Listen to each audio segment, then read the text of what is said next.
देवदासी प्रथा क्या होती है? किस वाद में सर्वोच्च न्यायालय ने कहा है कि कैदियों को अपने काम के लिए उचित मजदूरी पाने का अधिकार है? कब और किस अधिनियम के तहत केंद्र सरकार ने बच्चों के घरेलू नौकर के रूप में कार्य करने पर प्रतिबंध लगा दिया है?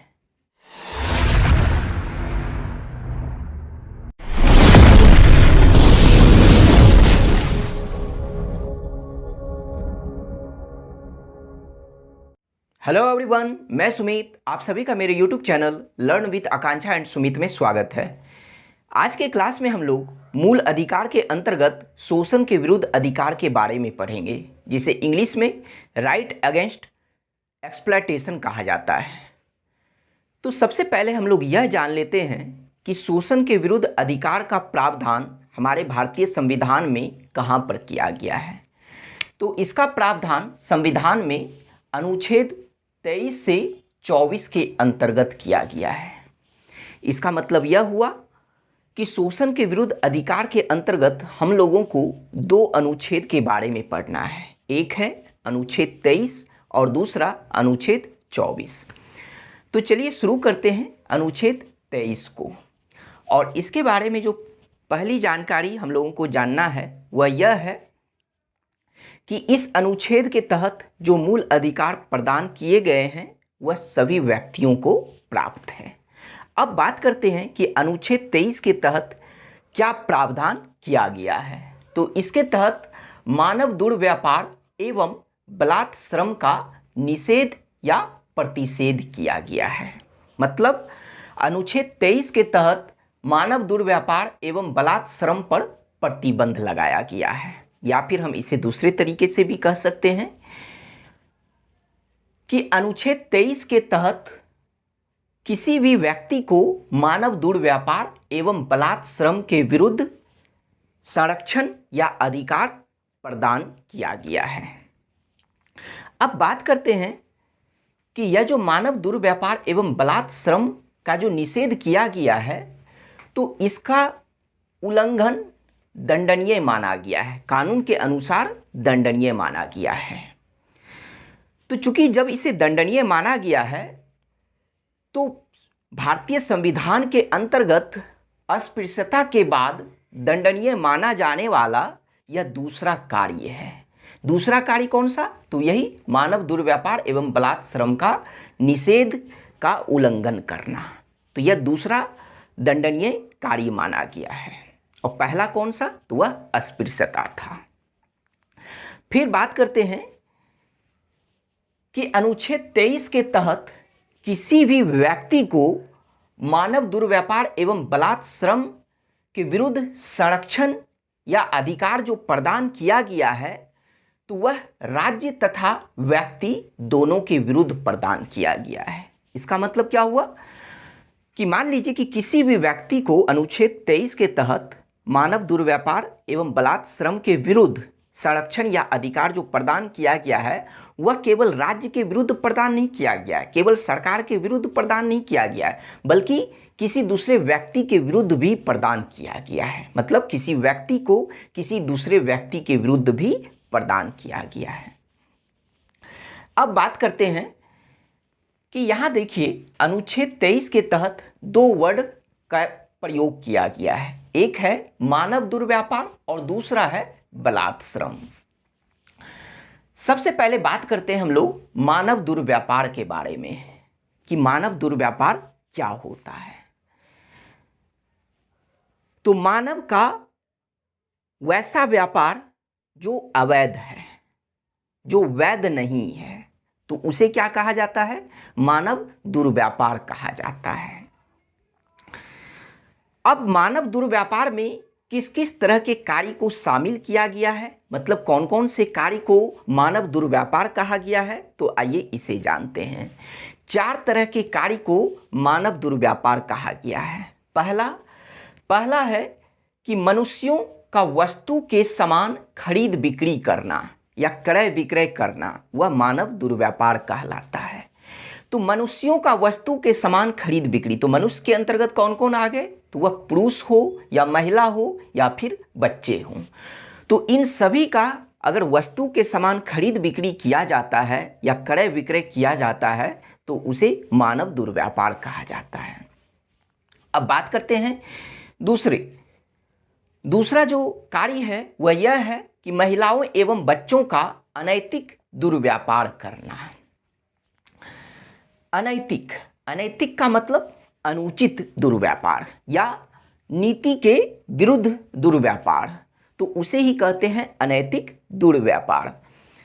तो महिलाओं एवं बच्चों का अनैतिक दुर्व्यापार करना वह एक मानव दुर्व्यापार के अंतर्गत आता है और इसमें वेश्यावृत्ति भी शामिल है। जैसे अगर हम एग्जाम्पल के तौर पर इसे समझें तो मान लीजिए किसी महिला या बच्चों का जो व्यापार किया जाता है, मान लीजिए अगर उसे खरीद करके और उसे जब हम बेच देते हैं वैसे जगह, मतलब एक तरह से कह सकते हैं कि वेश्यावृत्ति के दलदल में जब हम उन महिलाओं या बच्चों को खरीद करके ढकेल देते हैं, बेच देते हैं, तो उसे ही हम कहते हैं अनैतिक दुर्व्यापार और इसके अंतर्गत क्या है, वेश्यावृत्ति भी शामिल है। फिर बात करते हैं कि तीसरे कार्य के बारे में, तो वह है देवदासी प्रथा। देवदासी प्रथा, तो चलिए इसे समझते हैं। सबसे पहले बात करते हैं देवदासी। देवदासी दो शब्दों से मिलकर बना है, एक देव का मतलब ईश्वर, दासी का मतलब सेवक, मतलब ईश्वर की सेवक। आइए इसे और भी अच्छे तरीके से समझें कि सबसे पहले बात करें कि देवदासी किसे कहते हैं। तो देवदासी ऐसी स्त्रियों को कहा जाता है जिनका विवाह किसी मंदिर या किसी धार्मिक प्रतिष्ठान से कर दिया जाता है और वो महिलाएं उन मंदिरों का देखभाल करती है एवं ईश्वर को खुश करने के लिए मंदिरों में नृत्य एवं संगीत का कार्य करती है। लेकिन क्या हुआ कि धीरे धीरे उन महिलाओं को, उन स्त्रियों को धर्म एवं आस्था के नाम पर वेश्यावृत्ति के दलदल में ढकेला जाने लगा। तो यह तो था देवदासी और इस तरह की प्रथा को देवदासी प्रथा कहा गया। तो देवदासी प्रथा भी एक मानव दुर्व्यापार का ही हिस्सा है। अब बात करते हैं दास प्रथा। दास प्रथा जिसे दासता की प्रथा या गुलामी प्रथा भी कहा जाता है, तो यह भी एक मानव दुर्व्यापार का ही हिस्सा है। तो अब बात करें कि मानव दुर्व्यापार पर प्रतिबंध लगाने के लिए या इस तरह का कार्य जो किया जाएगा तो उसके विरुद्ध दंड देने के लिए संसद ने एक अधिनियम बनाए हैं। संसद के द्वारा एक अधिनियम बनाया गया है और उस अधिनियम का नाम क्या है, तो अनैतिक दुर्व्यापार निवारण अधिनियम 1956। मूल रूप से इस अधिनियम को महिला एवं बाल अनैतिक व्यापार दमन संशोधन अधिनियम 1956 के नाम से जाना जाता है। यह तो था मानव दुर्व्यापार के बारे में। अब बात करते हैं, यहाँ देखिए दूसरा शब्द था बलात् श्रम। तो आइए बलात् श्रम के बारे में जानते हैं। सबसे पहले बलात् श्रम के अर्थ को समझते हैं। तो बलात् श्रम देखिए यह भी दो शब्दों से मिलकर बना है। बलात् का मतलब क्या होता है, बलपूर्वक, और श्रम का मतलब मजदूरी। तो इसका मतलब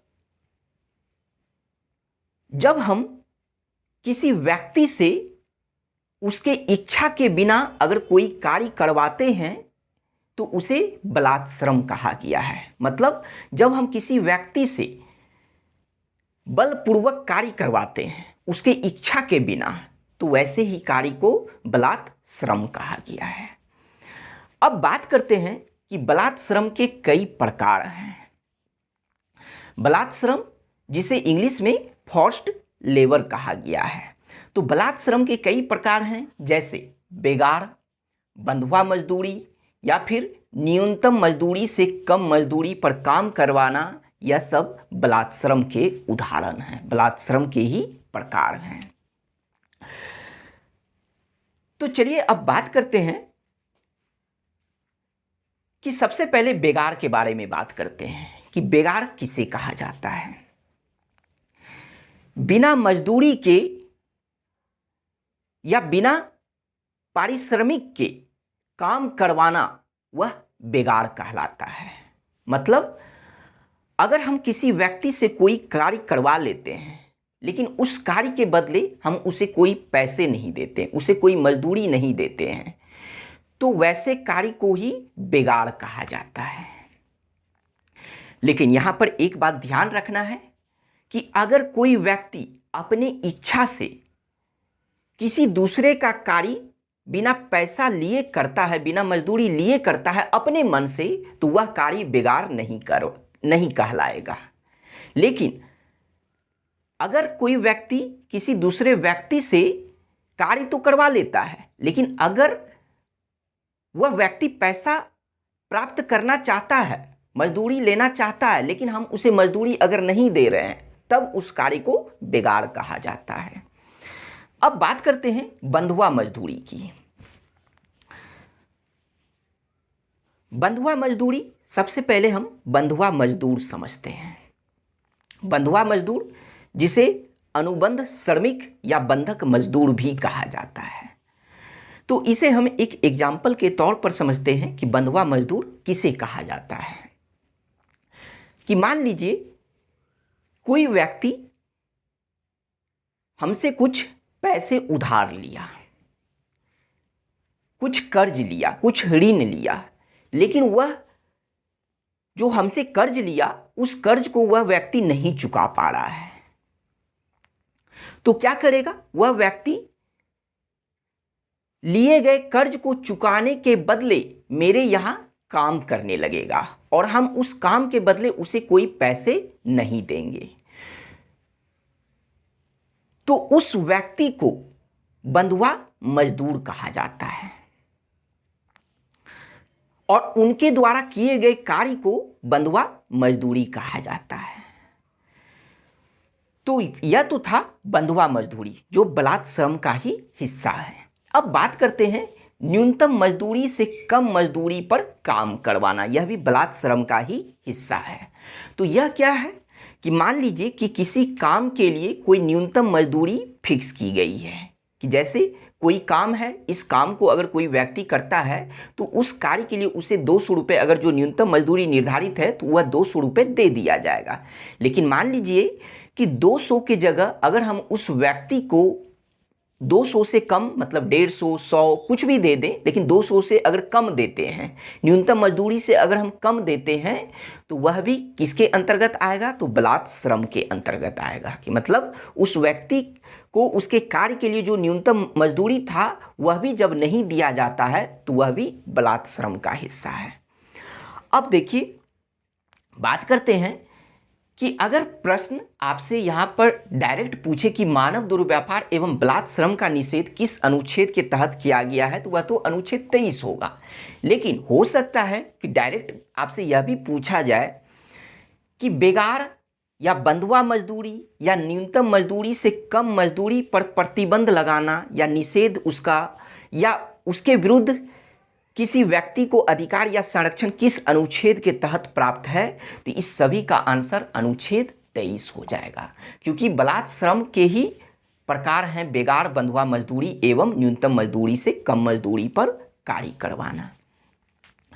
अब बात करते हैं कि जिस तरह से मानव दुर्व्यापार पर प्रतिबंध लगाने के लिए संसद ने अधिनियम बनाए हैं, ठीक उसी तरीके से बलात् श्रम पर भी प्रतिबंध लगाने के लिए संसद द्वारा कुछ अधिनियम बनाए गए हैं। तो आइए देखते हैं वह अधिनियम कौन कौन से हैं।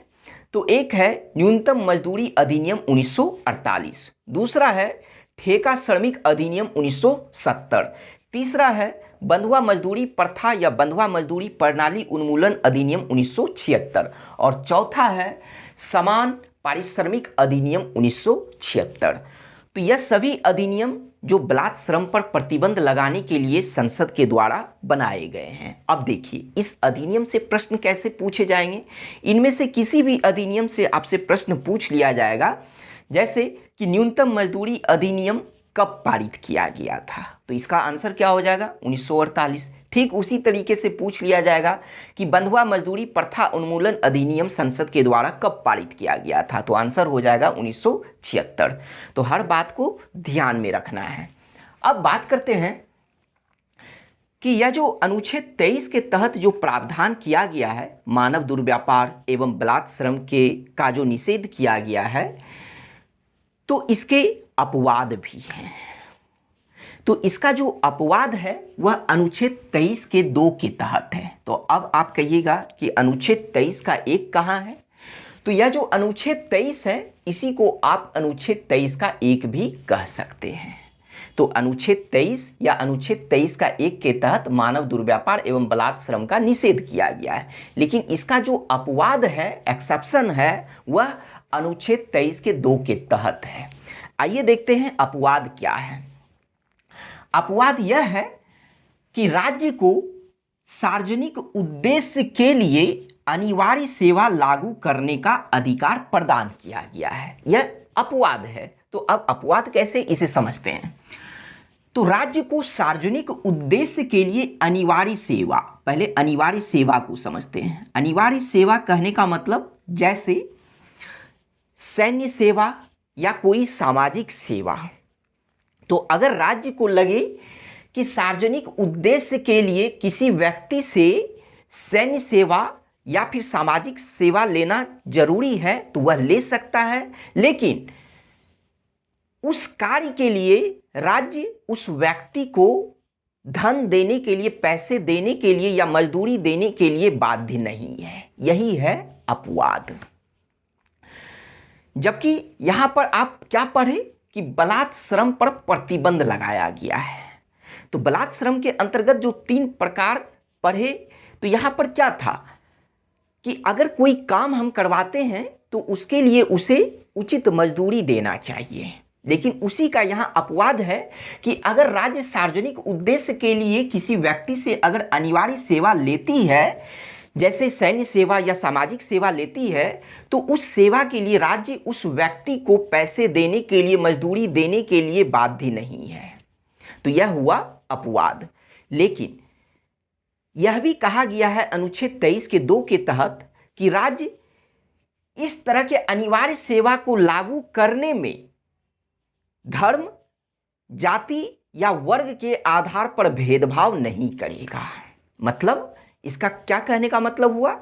इसका मतलब यह हुआ कि मान लीजिए कि किसी धर्म को अगर हम किसी अनिवार्य सेवा में लगाए हैं, मान लीजिए 2-3 धर्म को लगाए हैं, ठीक है, हिंदू, मुस्लिम, सिख, ईसाई, मान लीजिए यह 4 धर्म को लगाए, एक एग्जाम्पल के तौर पर समझ लेते हैं।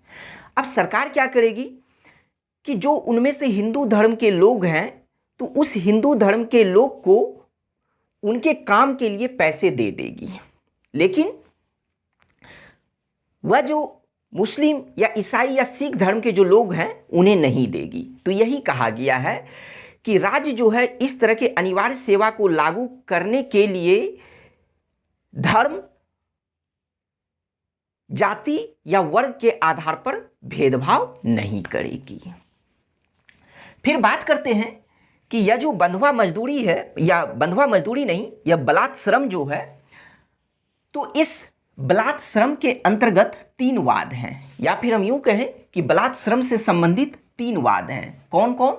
तो एक है दीना बनाम भारत संघवाद 1983, दूसरा है बंधुआ मुक्ति मोर्चा बनाम भारत संघवाद 1984, और तीसरा है नीरजा चौधरी बनाम मध्य प्रदेश वाद 1984। आइए इन तीनों वाद के बारे में जानते हैं कि किस वाद में सर्वोच्च न्यायालय ने क्या फैसला सुनाया है। तो सबसे पहले वाद की बात करें तो वह है दीना बनाम भारत संघवाद 1983। इस वाद में सर्वोच्च न्यायालय ने कहा है कि किसी भी कैदी को उनके द्वारा किए गए काम के लिए, मतलब किसी भी कैदी को अपने काम के लिए उचित मजदूरी पाने का हक है। तो यह किस वाद में सर्वोच्च न्यायालय ने कहा? तो दीना बनाम भारत संघवाद 1983 के वाद में। अब बात करते हैं दूसरे वाद की, तो वह है बंधुआ मुक्ति मोर्चा बनाम भारत संघवाद 1984। इस वाद के तहत सर्वोच्च न्यायालय ने कहा कि सरकार का यह संवैधानिक दायित्व है कि वह यह पता लगाए कि किसी भी स्थान पर किसी मजदूर के द्वारा किसी मजदूर का बलात् श्रम के रूप में प्रयोग तो नहीं किया जा रहा है, उसका यूज तो बलात् श्रम के रूप में नहीं किया जा रहा है। तो यह सरकार को पता लगाना है और सरकार का यह संवैधानिक दायित्व है, इस वाद में सर्वोच्च न्यायालय ने कहा है। फिर बात करते हैं तीसरे वाद की, तो वह है नीरजा चौधरी बनाम मध्य प्रदेश राज्यवाद 1984। इस वाद में सर्वोच्च न्यायालय ने क्या कहा? तो इस वाद में सर्वोच्च न्यायालय ने यह कहा कि सरकार का सिर्फ यह कार्य नहीं है कि वह बंधुआ मजदूर को मुक्त करवाए, बल्कि उनका यह भी कार्य है कि बंधुआ मजदूर के लिए पुनर्वास की व्यवस्था करवाए।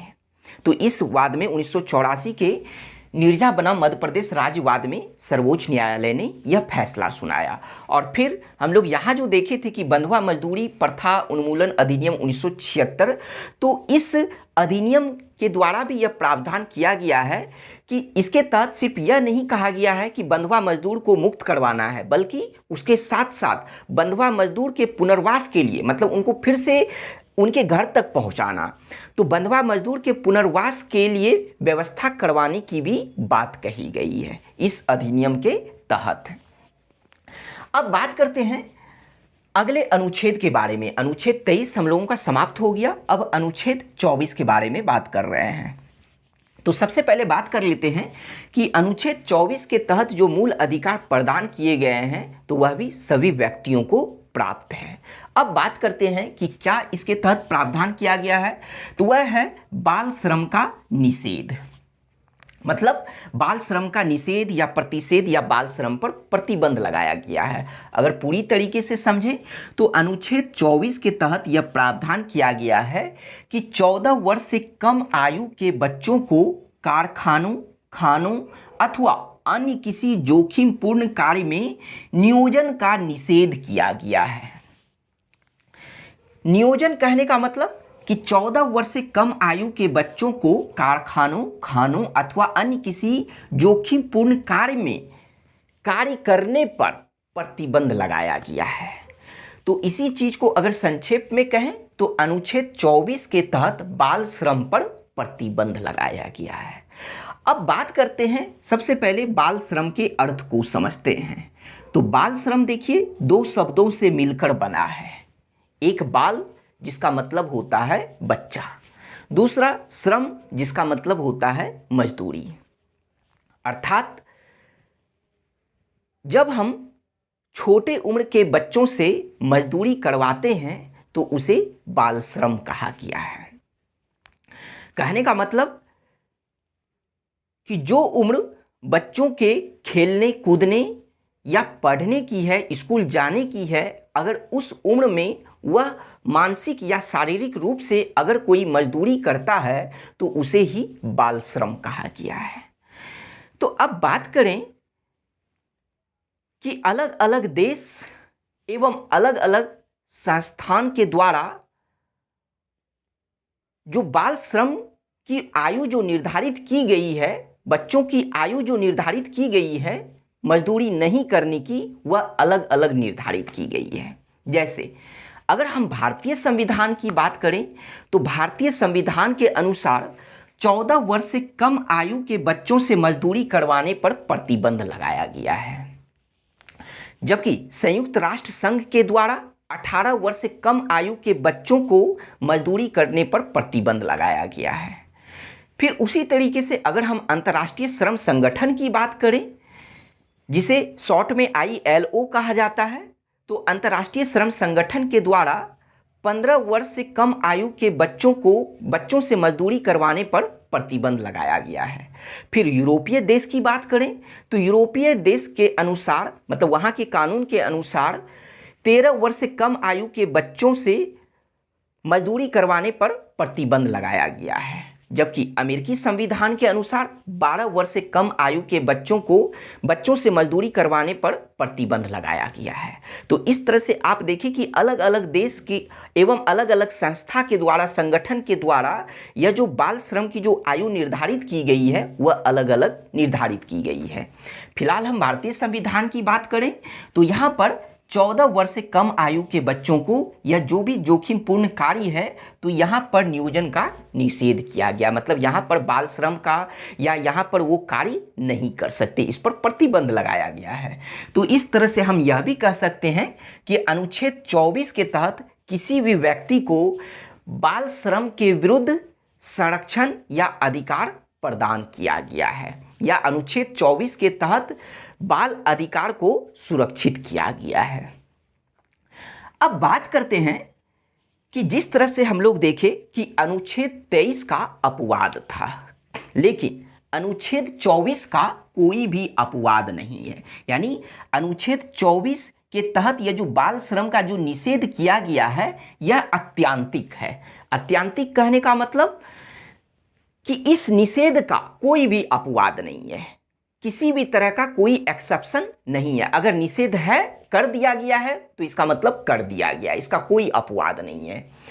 तो चलिए अब बात करते हैं कि बाल श्रम पर प्रतिबंध लगाने के लिए संसद के द्वारा कई सारे अधिनियम बनाए गए हैं, और इस निषेध का जो भी उल्लंघन करेगा तो इस अधिनियम के तहत, संसद के द्वारा बनाए गए अधिनियम के तहत उसे दंड दिया जाएगा। तो चलिए देखते हैं कि संसद के द्वारा कौन कौन से अधिनियम बनाए गए हैं बाल श्रम पर प्रतिबंध लगाने के लिए। सबसे जो पहला अधिनियम है वह है बालक नियोजन अधिनियम 1938। फिर यहाँ पर भी जो भी अभी हम लोग अधिनियम देखेंगे इसमें से भी आपसे पूछा जा सकता है कि मान लीजिए पूछ लिया जाएगा कि बालक नियोजन अधिनियम कब पारित किया गया, तो आंसर क्या होगा 1938।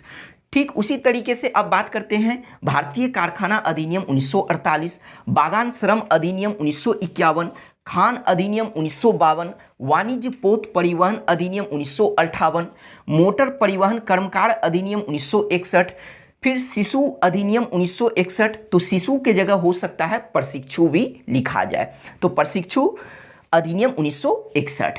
अगला अधिनियम है कि बीड़ी तथा सिगार कर्मकार अधिनियम 1966, और फिर जो नेक्स्ट अधिनियम है वह है बाल श्रम निषेध एवं विनियमन अधिनियम 1986। तो यहाँ बाल श्रम पर प्रतिबंध लगाने के लिए जो भी अधिनियम बनाए गए हैं संसद के द्वारा, तो इन सभी अधिनियम में से सबसे महत्वपूर्ण अधिनियम कौन सा है, तो वह है बाल श्रम निषेध एवं विनियमन अधिनियम 1986। क्यों और कैसे महत्वपूर्ण है यह अधिनियम, तो अभी हम लोग देखेंगे इसके बारे में। अब चलिए बात करते हैं कि एक वाद है। एक वाद कौन सा है, वह है MC मेहता बनाम तमिलनाडु राज्य वाद। और यह वाद कब हुआ था, तो 1986, ये 1996, इसका पूरा डेट क्या है 10 दिसंबर 1996। इस वाद के तहत सर्वोच्च न्यायालय ने बाल श्रम पर प्रतिबंध लगा दिया, यानी बाल श्रम का निषेध किया है इस वाद के तहत। अगर वाद के रूप में पूछे तो वह इस वाद के तहत होगा, लेकिन भारतीय संविधान के अनुच्छेद के तहत पूछे, भारतीय संविधान के तहत पूछे तो वह होगा अनुच्छेद 24। अब चलिए बात करते हैं कि इस वाद के तहत सर्वोच्च न्यायालय ने बाल श्रम का निषेध किया है एवं इसके साथ साथ बाल श्रम पुनर्वास कल्याण कोष की स्थापना करने का भी फैसला सुनाया इस वाद में। तो बाल श्रम पुनर्वास कल्याण कोष की स्थापना का मतलब क्या हुआ कि यह जो बाल श्रम कर रहे हैं, जो बच्चे मजदूरी कर रहे हैं, तो उन्हें सिर्फ मुक्त ही नहीं करवाना है, बाल श्रम से उन्हें सिर्फ मुक्त नहीं करवाना है, बल्कि उन्हें पुनर्वास भी करवाना है, पुनर्वास करने की व्यवस्था भी करवानी है। और उस व्यवस्था को करने के लिए, उनके कल्याण के लिए, उनके पुनर्वास के लिए तो क्या है, एक फंड की स्थापना की गई, कोष की स्थापना की गई, और इस कोष में प्रति बच्चा 20,000 रुपये जमा करने का प्रावधान किया गया।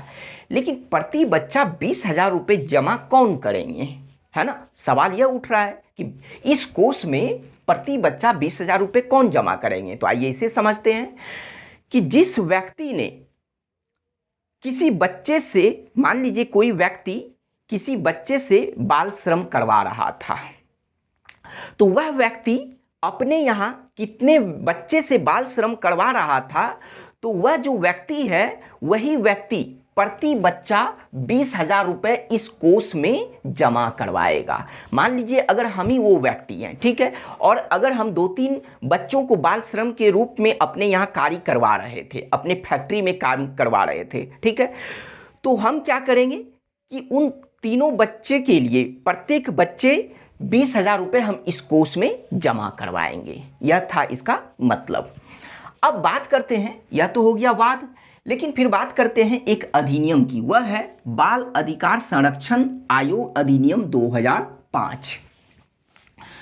तो जैसा नाम दिख रहा है, तो इसका अर्थ क्या है कि यह जो अधिनियम जो लाया गया 2005 में, तो वह बाल अधिकार के संरक्षण के लिए आयोग की स्थापना करने से संबंधित यह अधिनियम था।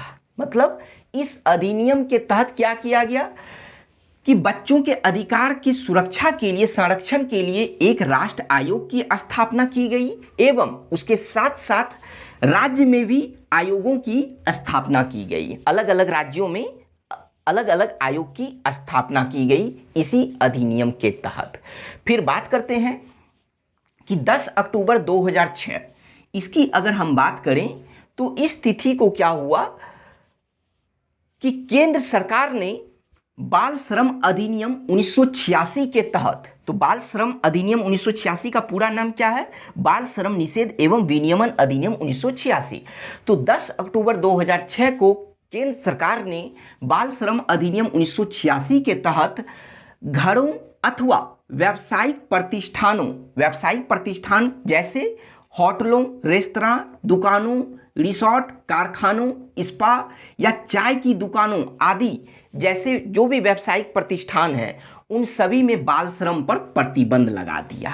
तो यहीं पर हम यह कह सकते हैं, यहाँ पर जो प्रावधान किया गया है कि 10 अक्टूबर 2006 को केंद्र सरकार ने बाल श्रम अधिनियम 1986 के तहत किसी भी बच्चे को घरेलू नौकरों के रूप में कार्य करने पर प्रतिबंध लगा दिया। मतलब बच्चों के घरेलू नौकरों के रूप में कार्य करने पर प्रतिबंध लगा दिया। तो यहाँ देखिए, घर एवं व्यावसायिक प्रतिष्ठान दोनों की बात की जा रही है। इसका मतलब इस तिथि से पहले जो भी बच्चा किसी दूसरे के घर में घरेलू नौकर के रूप में जो कार्य कर रहा था, लेकिन इस तिथि से क्या हुआ, अब उस पर भी प्रतिबंध लगा दिया गया। क्यों? क्योंकि अब उस कार्य को भी बाल श्रम के रूप में माना गया। तो इन बातों को आपको ध्यान रखना है।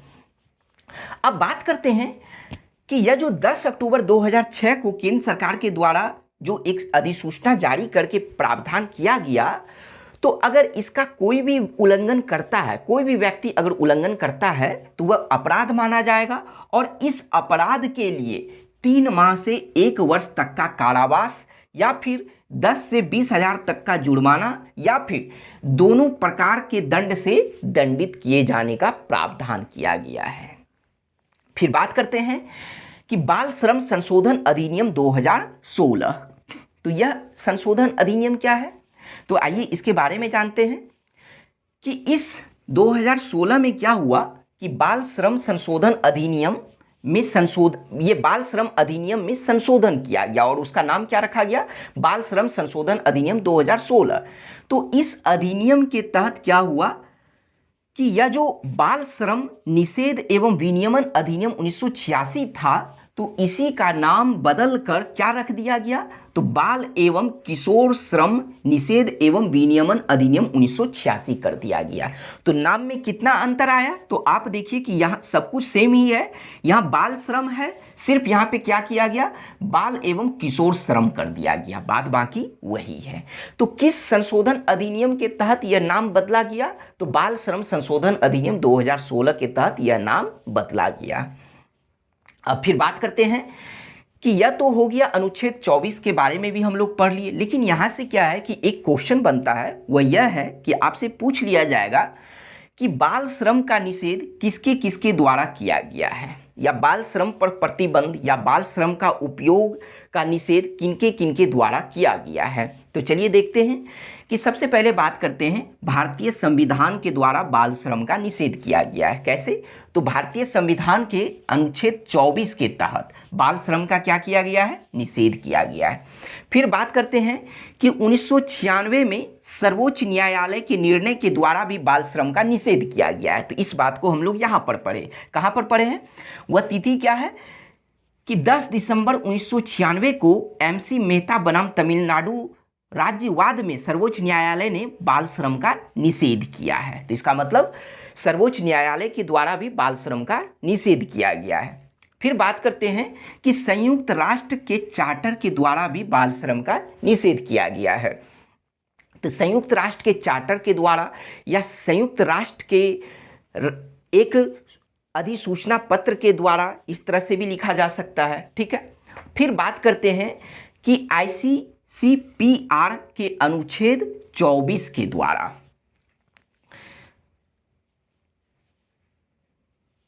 ICCPR का फुल फॉर्म क्या होता है?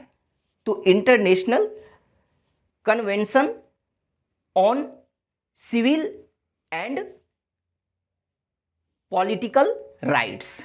तो यह होता है ICCPR का फुल फॉर्म। तो ICCPR के अनुच्छेद 24 के द्वारा भी बाल श्रम का निषेध किया गया है। लेकिन जब आप अनुच्छेद 24 देखे होंगे तो आप सोच लिए होंगे कि यही भारतीय संविधान के अनुच्छेद 24 की बात हो रही है। जी नहीं, यह बिल्कुल भी अलग है। तो ICCPR का जो अभी मैंने आपको फुल फॉर्म बताया, तो उसका जो यह अनुच्छेद 24 के द्वारा बाल श्रम का निषेध किया गया है। लेकिन इसके साथ साथ भारतीय संविधान के भी अनुच्छेद 24 के द्वारा ही निषेध किया गया है बाल श्रम का। तो दोनों का जो अनुच्छेद 24 है वह अलग अलग है। तो यह तो था बाल श्रम का निषेध इन संस्था के द्वारा किया गया है। ठीक है। अब जो लास्ट पॉइंट है वह यह है कि विश्व बाल श्रम निषेध दिवस कब मनाया जाता है? तो वह 12 जून को मनाया जाता है। तो इसकी शुरुआत कब की गई? तो इसकी शुरुआत 2002 में की गई। मतलब 12 जून 2002 को इसकी शुरुआत की गई थी। विश्व बाल श्रम निषेध दिवस की शुरुआत की गई थी और प्रत्येक साल 12 जून को यह दिवस मनाया जाता है। लेकिन इस दिवस की शुरुआत किनके द्वारा की गई? तो अंतर्राष्ट्रीय श्रम संगठन के द्वारा विश्व बाल श्रम निषेध दिवस की शुरुआत की गई। तो इस तरह से हम लोगों का शोषण के विरुद्ध अधिकार पूर्ण रूप से समाप्त हुआ। Thank you.